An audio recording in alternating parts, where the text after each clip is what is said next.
Ito ang mga maaanghang na litanya ng isang 24-year-old na vlogger. Oh, nakita ninyo, mga minamahal, magaling na pala eh.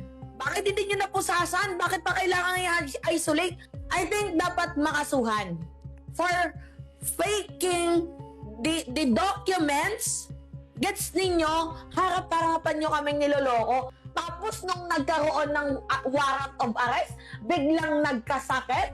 Meron bang ganon? Dahilan ito para pag-usapan siya ngayon, no? Pinatay po siya habang yung kanyang ka-live-in partner naman po critically wounded matapos silang pagbabarilin ng gunmen na sakay po ng motor sa Caloocan City. Sabi ng mga investigador na pinagbabaril daw ang mga ito matapos silang lumabas doon sa kanilang sasakyan. So labas silang ganyan. Tapos pagtapos lang daw yan ng pagka-park ha, paglabas sila, doon na nga lumabas yung dalawang lalaking naka-helmet. Saka sila pinagbabaril. Bang, bang, bang, bang, bang. Namatay raw yung babae sa mismo eksena. Gawa nga ng mga bala ng baril. Kung saan nakitaan ito ng mga pagputok doon sa kanyang temple, sa kanyang dibdib, pati sa kanyang likod. Marami-rami po yung kanyang tama. Na-recover ng mga pulis ang .45 caliber shell casings mula doon sa crime scene. Sabi ng mga pulis na itong gunman po, no, nakasuot ng pulang helmet, nakaputi na long sleeve t-shirt, at naka-jogging pants. Habang yung driver naman po ng motor kung saan magkasama itong riding in tandem ay nakaputing helmet, nakaputing t-shirt at dark pants. Natukoy ng mga pulis na itong vlogger po pala ay si Alicia Lipata o mas kilala online ay I think marami sa inyo nakakakilala rin sa kanya, no, bilang si Mima Alicia. Nakatira ito sa Tierra Nova Subdivision, Barangay 171 sa Caloocan City. To those who already know her, kilala po pala itong si Mima Alicia bilang isang anti-DDS vlogger. So with that being said ha, I think it's safe to say na mapupuno ng samut-saring reaction po ang nangyaring pagpatay sa vlogger. Ganyan po yung ugali ng mga DDSC. Wala pa po akong ginagawa, pero they are attacking me. Diba? Tingnan nyo. You are provoking. You are provoking, miss. Bakit parang guilty sila? Oh, sino guilty? You are provoking. Tahimik sila. Tahimik. Kinalukay mo na naman. Ayan, oh. Ang tanong ngayon dito po na nagiging palaisipan sa nakakarami is may papel kaya yung fact na yan tungkol sa kanya, no, tungkol sa nangyaring pagpatay sa kanya. Yung kanyang partner naman po, si Nelboy Luz, 24 years old din po, napakabata, nagtamo ng maraming gunshot wounds. At habang sinusulat ko po ito, sumasailalim po siya sa medical treatment. Critical po yung kanyang kalagayan. Hazard po kayo. Para maubusan ako ng hininga. Sige lang. Laban. Ayon sa isang witness na nagngangalang si Ed Eliazar, siya po ay isa sa mga kapitbahay nitong mga biktima. Bigla na lang daw silang nakarinig ng mga gunshot. Bang, bang, bang. Bandang 3:00 na raw yan ng madaling araw. Alam niyo po sa amin sa Kamanava, Caloocan, Malabon, Navotas, Valenzuela, ang sakit man tanggapin pero madalas nangyayari po talaga sa amin yung mga ganyan. Ako mismo, ilang beses na ako nakakita ng nakahalandusay, duguan sa sahig doon sa amin sa Caloocan pa lang ha. One time, nung bata pa ako, nakakita pa ako ng iniitak pa. Right in front of my eyes. So kami po talagang alerto kami sa mga ganitong klase ng kwento. May mga times na nagigising talaga kami ng madaling araw kasi may mga nangyayari po talaga. And not necessarily patayan pero meron. Nabanggit ko yan kasi itong witness po natin, yun din yung parang nangyari sa kanya. Nung narinig niya yung putukan, lumabas po siya. Inimbestigahan niya, ano ba yung naririnig kong pagputok na yun? Siguro at this point, hindi niya alam kung baril ba yan, may sumasabog ba, hindi ko sure, hindi ko alam kung ano yung iniisip niya ng oras na to, no? Dito, nagulat na lang siya kasi nakita niya itong si Mima Alicia. Wala na pong malay doon sa sahig, doon sa kalye. Sinasabing nakita rin nito na duguan ito dahil doon sa pagbabaril doon sa kanyang ulo, dibdib, tsaka sa likod, di ba? At mapapansin mo naman yun agad kasi nga may dugo, malamang sa malamang. Hindi dito natapos yung revelasyon na nakita niya kasi nakita niya rin yung ka-live-in partner ni Mima Alicia. Ganun din, nakabagsak din po sa sahig pero napansin niya na gumagalaw pa, may consciousness pa, humihinga pa. So syempre po, no, kung ikaw yung witness na yun, maaaligaga ka. Teka, ano nangyayari? Sinong gumawa nito? Nandyan pa ba yung gumawa nito? Dapat ba ako matakot? Unang naisip na gawin nitong si Ed Eliazar, tawagin si JC Alboro Jr. Siya po yung landlord ng bahay na nirerentahan ng mga biktima. Kari pa siya ng takbo.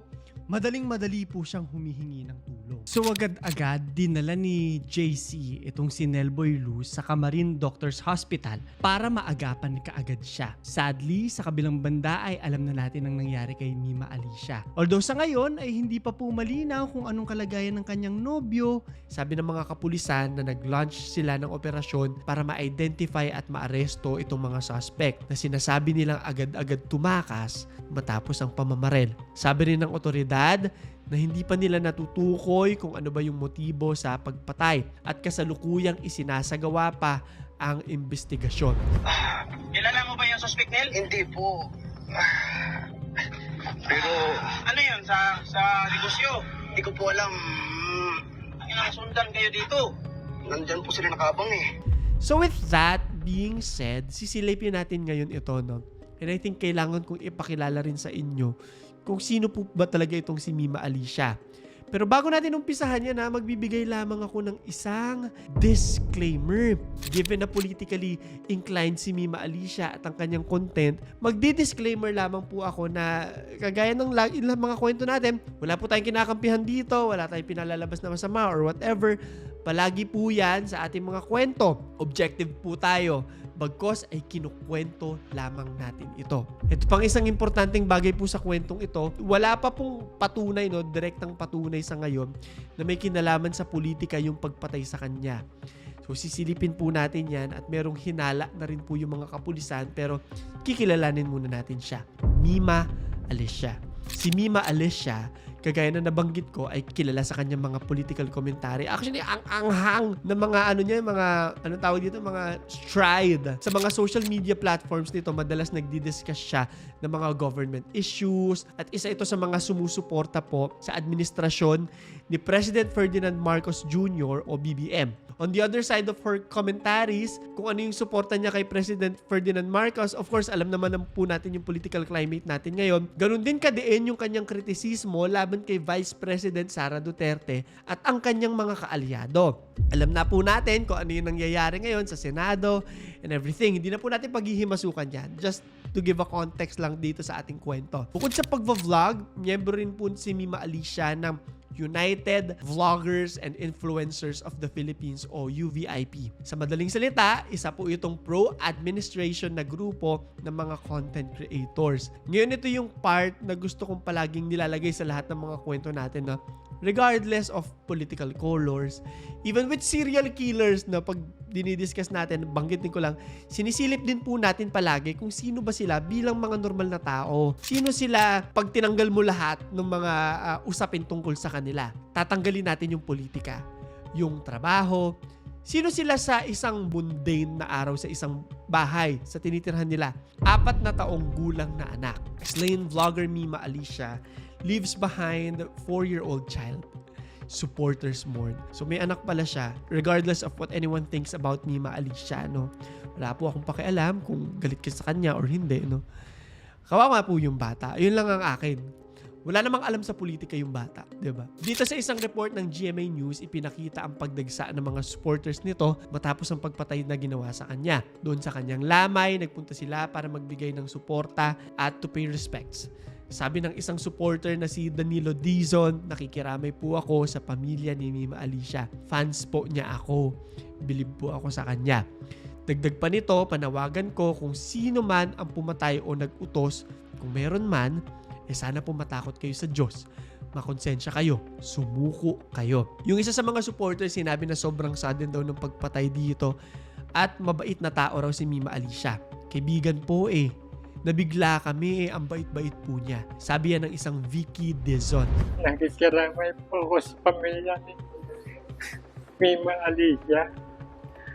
Fans po niya ako. Bili po ako sa kanya sa batang yun. Kaibigan po nabigla kami yung bait-bait po niya. So with that being said, I think ang primary question po sa utak nating lahat, ang tumatakbong katanungan sa ating isip, sino ba yung pumatay sa kanya? At saka may kinalaman ba yung pagiging vlogger niya dito? Posibleng dahilan ng pagpatay ang NPD or Northern Police District ay nagbuo ng isang Special Investigation Task Group na tinatawag na MIMA na nag-conduct ng isang investigasyon sa nangyaring pagpatay. The SITG has been directed to employ all available investigative and intelligence resources to identify, locate, and apprehend the perpetrators and establish the motive behind this crime. Sabi ng NPD. So mukhang seryoso sila at gusto nilang malaman kung ano yung nangyayari dito. They want to get to the bottom of this. Isa-isahin po natin yung mga bagay na sinisilip ng mga kapulisan ha.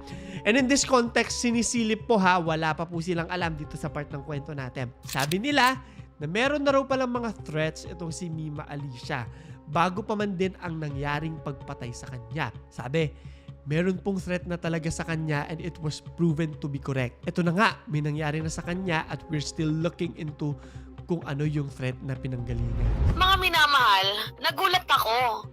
Kasi ngayon ko lang po talaga ito nalaman na meron palang threat sa mga katulad ko, which is yung pro-government vloggers at hindi lang pro-government, yung mga sumusuporta na vlogger sa administrasyon ni PBBM.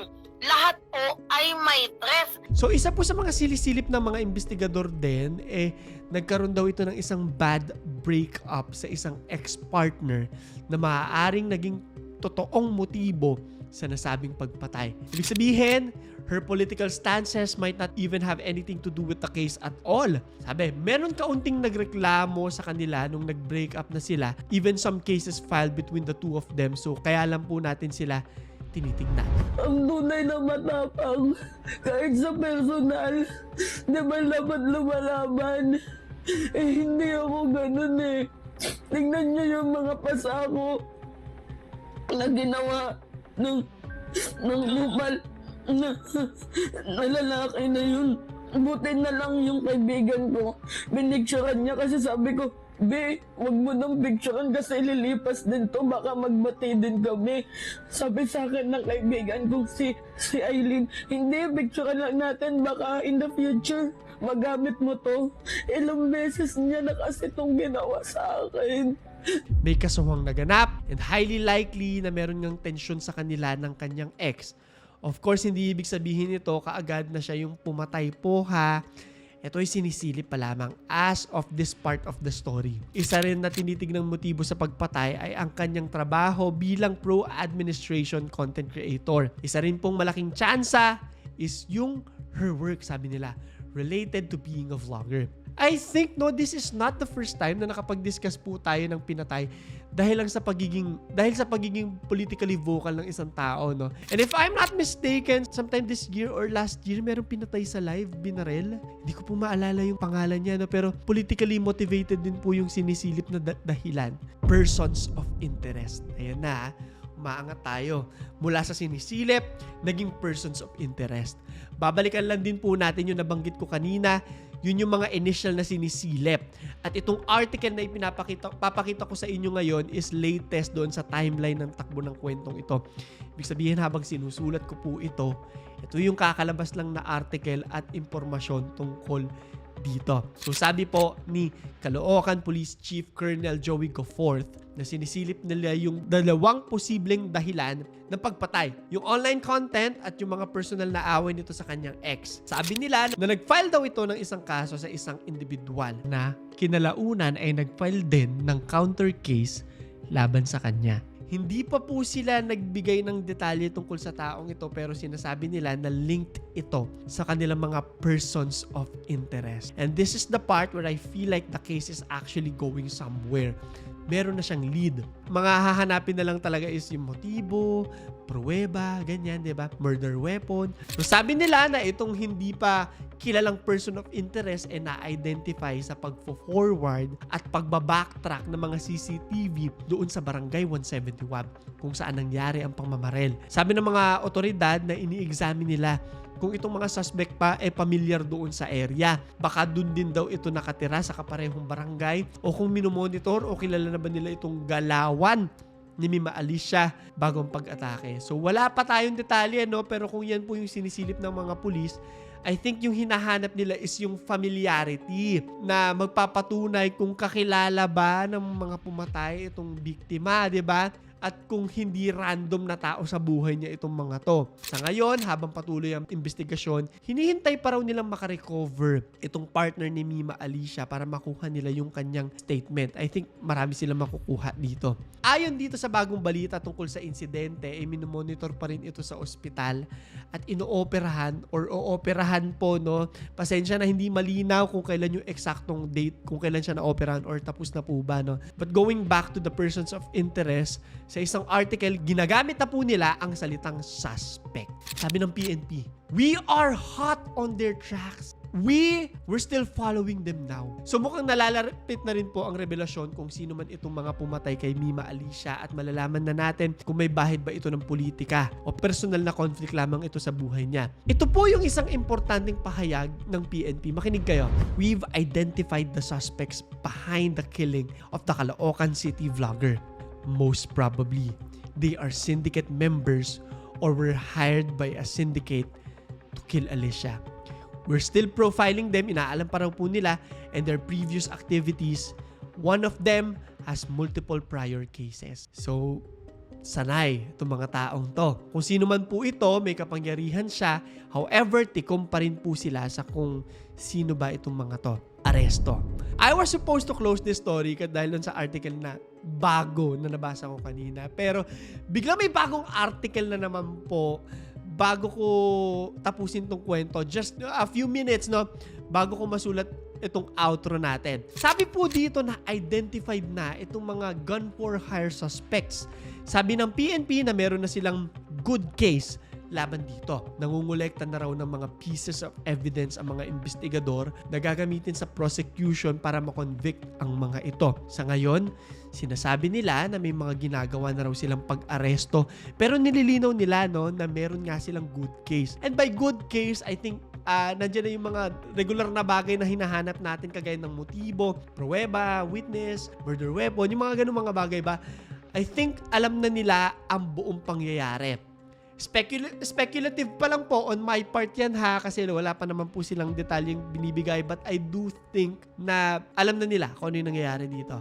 We cannot give specific details as of now so as not to compromise our operations para hindi magulo yung operasyon nila, as well as the safety of our personnel and the public. However, we will share all the information once we have completed the investigation and police operation. Alam nyo ha, may mga times na naiisip ko na grabe. Ang daming patayan na nangyayari sa mga balita na parang desensitized na tayo. Miski ako. Parang pag nagsusulat ako ng story, hala, parang wala nang bago. Sa isang linggo, parang 2 kada araw yung lumalabas na balita ng pagpatay. Ang nangyayari ngayon is parang normal na araw na lang siya, which is bad. At hindi ganun dapat. Ang nangyayari, parang nanonormalize na siya. So parang wala na tayong pakialam. May pinatay. Okay, just a regular Tuesday. Isa pang punto ko lang din po is sobra-sobra na rin yung away natin politically. Nalilimutan din natin, no, na magkakakampi tayong lahat. Na magkakasama ang pula, asul, puti at dilaw sa watawat ng Pilipinas. Hindi sila magkakahiwalay at kakakampi tayo. Yun lang yung gusto kong anuhin. Sana nagigets nyo. Huwag nyo kalimutan na mag-like, subscribe at notification bell. At punta po kayo sa aking Instagram para sa mga nagre-request ng ating stories ha.